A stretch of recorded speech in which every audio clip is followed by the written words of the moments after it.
decided to start another war here. Oh my god, you're the mastermind! Why are you so problematic?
Y'all, I just found out Winter X Lavin is actually Silly Meow Cat. Craziest plot twist ever. The fact that I defended Winter with my life from all those allegations, and now I'm finding out that she's actually Silly Meow Cat, has me dumb fucking founded. What the fuck? The proof I'm about to show you is pretty unorthodox, I guess, but like, I still hope y'all will believe it. If you don't want to, I totally understand why that is. So let's just get into the video, but before we do, I want to ask y'all not to send any hate to Winter X Lavin. If you don't already know who Silly Meow Cat is, she's somebody who scammed thousands of Roblox scenes and caused outrage in the Roblox community, then made many other accounts and continued to scam people and stuff like that. Kid and girl Nora was also later exposed to be Skylar Rants, trying to get away from all of the drama. IDK Rants made a whole expose on it, you should go watch it. Alright, I'm gonna give you a brief history of Winter X Lavin. So, initially, Winter X Lavin was exposed to be spreading misinformation, clickbaiting, and stuff like that, and even stealing content, but many people like Croft SZN were early and quick to point out that she was very similar to Skylar Rants, aka Silly Meow Cat. Many people even straight up accused her of being Silly Meow Cat, but a lot of people did not believe it, including Winter's fans. Even I did not believe those allegations, and even Nivolk himself did not believe that she was Silly Meow Cat. So to make the long story short, she was already exposed for a lot of things, but now, how did I actually find out that she is Silly Meow Cat? Alright, so this is a pretty wild story, but after I made my part 2 on exposing Winter X Lavin, she joined my server trying to investigate for things, but we actually ended up being friends. Winter X Lavin in person was actually pretty different. She was actually very realistic, very mature, and she wasn't mad at me either. Instead, she understood why I want to do that and stuff like that, so yeah. So we actually were friends now, and I was guiding her on how to make a realistic apology video and how she could clear her name and stuff like that, and she was pretty straightforward about not being Silly Meow Cat or Kid and Girl Nora, and I actually believed her. Then finally she actually ended up making an apology video, and she did even ask me about the thumbnail she was going to use, which I am showing you on screen right now, but I'm gonna have to cover her username for privacy reasons, alright? But this is actually Winter X Lavin on Discord. And then, by taking her opinions, I did actually also make part 3 on Winter X Lavin, where I tried clearing all these allegations because I was really dumb and stupid and I had no idea this girl was actually Silly Meow Cat. But now I've taken that video down for good. Had I known earlier, I would have never uploaded that video. And the other thing is, at those times, the allegations were merely baseless, so it's pretty like justified if anybody didn't want to believe him. Anyway, overall, there was a side that was siding with her, and there was a side that was like pretty suspicious about Winter X Lavin. Winter X Lavin even collaborated with Nivok. And by the way, by the time this video will be uploaded, I think Nivok would already be done with his video, so you should also go check out Nivok's video because Nivok was also friends with Winter X Lavin. Now on to the next segment. A few hours ago, your star Lays actually said a video on Premiere where she is going to be exposing Winter X Lavin. Now Winter X Lavin DM'd me and actually admitted to being freaking Silly Meow Cat. Oh my god, why did my brain just froze. But I was dumbfounded, I was shocked, I was stunned.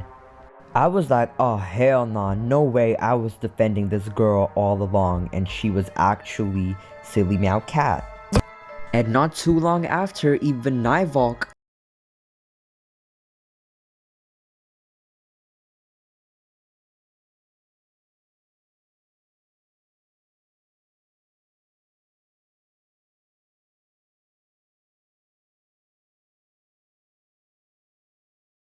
Greetings everyone, and back with a new theory video. We are a few days away from Pure Vanilla Cookie Awakening teaser, which is in 4 to 5 days time, so I will be theorizing on how PV Awakening will happen and how the story will progress. To start things off, most of us know Orc PV design as it was revealed in the upcoming online event, and as we know his staff has turned to a key. I believe that it's a representation that PV is able to unlock the truth now. And we have seen that there are a lot of keylocks from Shadow Milk's design and the raid boss Shattered Beliefs. Pure Vanilla is going to open the hidden secrets that Shadow Milk is hiding from PV and himself. The reason why he became a beast. As right now it's confirmed that Dark Moon magic comes with a cost and is not an unstable magic. This means this magic can't be actually mastered properly as it affects the user greatly. Also it's very powerful during crescent phases, which also why some call it crescent moon magic such as cream puffed cookie. Which is also why PV was able to use Dark Moon magic in the final battle. But it came with a heavy price as well, which is his memories. In Chapter 9 he did not remember himself until he went back to the Pure Vanilla Kingdom. But also it was because Dark Enchantress was released, basically reversing the exchange. So the price that the user exchanged for the spell to be cast can be refunded if it fails to do what it has to. This is where it gets interesting. If Dark Moon magic is almost impossible to be used, how is Shadow Milk able to use it and even able to live in its realm? This must be why the witches didn't suspect that Shadow Milk would be able to live as a phantom, since there's no possible way. So then what did Shadow Milk exchange for full control over Dark Moon magic? It's simple, he exchanged his own mind for it. Hot take, but maybe even a part of his soul gem. As it's mentioned that his heart is split by force, as it could mean that the witches did it or himself. As I mentioned that the cruel truth could have been the fate of Cookie Kind and his own existence. That's why he was crushed by his own contradictions. He decided to get rid of his pain using Dark Moon magic, where in exchange it took his mind. As for full control of Dark Moon magic without cost, it's the real light of truth. Although Pure Vanilla does have the soul gem of truth, it could theoretically be only fragments of what remains of the light of truth and his own light. So then where is the rest of the light of truth? It's in the deepest abyss with Pure Vanilla Cookie. Don't you notice that the range behind the light is almost just like Pure Vanilla staff? So then in this other side, Pure Vanilla will meet pre-corrupted Shadow Milk, which is actually the real light of truth. This part of the cutscene could represent that both of them are missing a part of them and both of them are using each other as replacements. This could also represent Shadow Milk acting as the light of truth or replaced it, since it is barely any light for it. The witches may not have known that the purified soul gem of truth is a mere flame burning out slowly. That's why it has not shown that many feats, unlike the other soul gems. When PV awakens, I believe the soul gem won't change shape but rather turn even more brighter than it was before. It will be like obtaining the real soul gem and with more knowledge. But here is the flaw for this theory, and that is PV's immortality factor. But wait, although Holly Berry and Dark Cacao didn't wield their soul gem got a long time, they still have not aged a single bit, so that immortality factor is like a permanent effect. Continuing this theory, I believe pre-corrupted Shadow Milk will live within Pure Vanilla, just like how Elder Fairy lives within White Lily. Pure Vanilla will receive the knowledge that the Fount of Knowledge once collected in the past, and Pure Vanilla will use it to open Shadow Milk's mind, where he will receive all the pain and suffering he went through in the past. Shadow Milk will not turn back good, as the damage is already done, is not willing to accept the truth, so he will escape away to the laboratorium to help Dark Enchantress with her plans. That's it for today's video. Thank you for watching.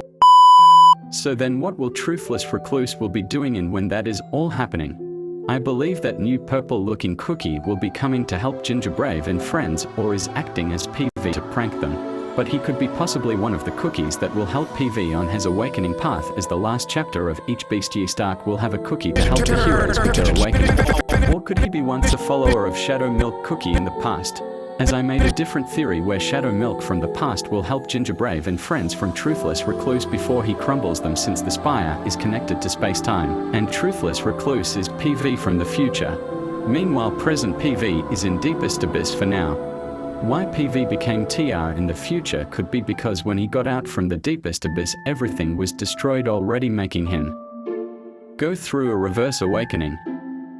Maybe past SM and TR will get him out earlier and fuse with him to get awakened PV, or he just awakens and they both vanish. Now this is the real. That's it for today's video. Thank you for watching. Also PLS comment below to share your own theories.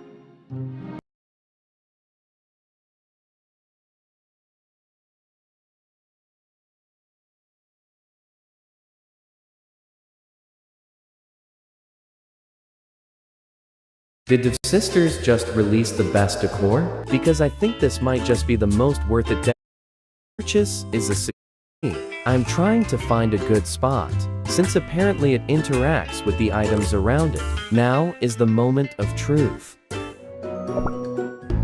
Yes, it actually floats. Let's try to see what happens if you upgrade it. Thankfully, I have hundreds of speed-ups. Seems like nothing changes. I upgraded it to the max level as well, but there isn't any big change except the amount of item it gives. Now, let's test the limits of this item. What if we do an army of sheeps first? Not bad. Not bad. What happens if a cookie is near it? Wait, ayo. Did it just take my cookie away? Fox cookie. Oh my god, you horrible person. You just ate my fox cookie. At least eat cookies. Like the BTS cookies. Bro's a picky eater. Oh my god. What kind of cookies do you eat, I wonder?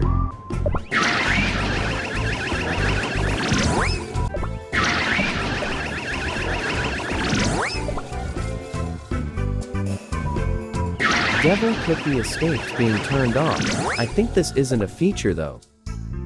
If my theory is correct, special type cookies like Sonic, Mickey, and the BTS cookies cannot interact with the black hole. Might be because it is bothersome since there are a lot of them. That might be the case for the special cookies. But what about the special decors? I wonder if the sisters allowed them to float when the black hole is near. Let's find out, shall we? As you can see, a lot of the decors float, but there are some that don't. I wonder why, though. I also tested this Disney decor, but then I had a question come into my mind because of it. I wondered, does it work on Ariel's Pearl decor, since it might not work, because not only is it a special decor, but it also floats on water, so you have two things against your odds. I'm surprised I only found out about this now. But floating items can work on both land and water tiles, as you can see by the black hole and diamond biscuit decor. Finally, the moment of truth is here. To float or not to float? It floats. It suddenly makes me want to test it on water tile decor. I'm particularly curious if the fish and shark decor floats, to be honest. They might finally evolve to land walking fish if they do. Oh my god. They actually do float.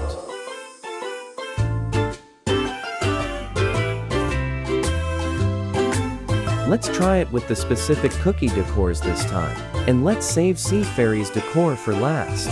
Goodbye to my gems. It was nice knowing you. I bought sorbet, shark, and mango's decors. I'm pretty hopeful it will float.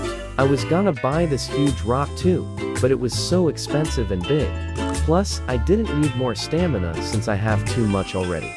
Get out of the way.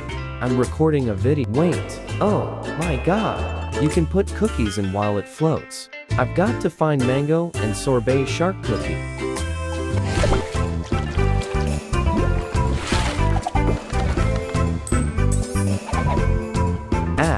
That was too cute, and I finally found mango cookie.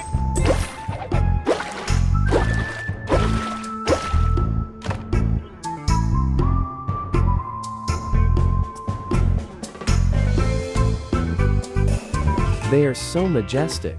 For the grand finale of this test, it's time for Sea Fairy's tower to float. Thankfully, I already have one. It's very time consuming to get this.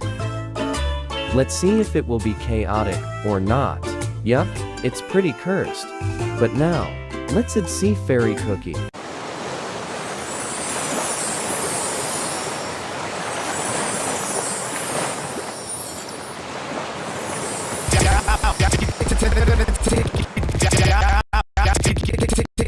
there other decors you want to see it interact with? Comment down below. Until next time, folks.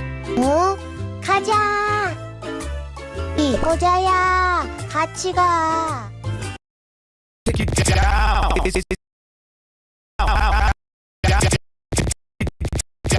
It's just part of the matter that you're getting totally crushed. Oh my god, you suck.